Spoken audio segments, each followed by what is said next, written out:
అజయ్ ఇంకా సోదా అసలు విషయం చెప్పు. సోదా అజయ్ అసలు విషయం చెప్పు. వరలక్ష్మి తన మీద విష ప్రయోగం చేసుకుందని నువ్వు నమ్ముతున్నది నిజం కాదు. నిజం కాదు. శాకుమ దారాడి కంగారు ఇంత సీన్ చెప్పాడు కదా. వరలక్ష్మికి ఆ విషయంలో వరలక్ష్మి ఎలాంటి పాపం తెలియదు. మరి చెప్పు ఆ విషయం. యాక్షన్.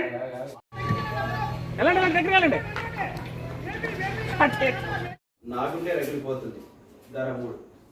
ఇప్పుడు మీకు ఏం కావాలి? వరలక్ష్మి ఇంట్లో నుంచి వెళ్ళిపోవాలి. అప్పుడు మీకు మనశ్శాంతి దొరుకుతుంది. అంతే కదా?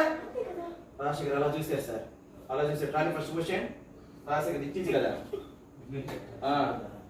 3 లైన్లు. అంతే కదా అని అంత సులువుగా తీసి పారేస్తున్నావేంటమ్మా? అదేదో చిటికలో చేసి పడేస్తాను అన్నట్టు. తలుచుకుంటే సాధ్యం కానిది ఏది లేదనుకో. అది కాదండి, జరుగుతుందో లేదో కాదు, జరిగే తీరుతుంది. అసలు వరలక్ష్మి వల్ల విష్ణు ఏనాడైనా సంతోషంగా ఉన్నాడా చెప్పండి.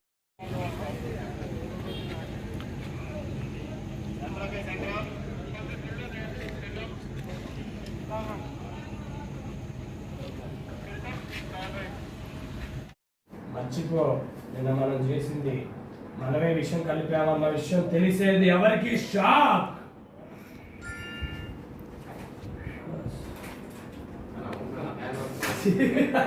మామూలుగా లేదు, వర్షం పడుతుంటే.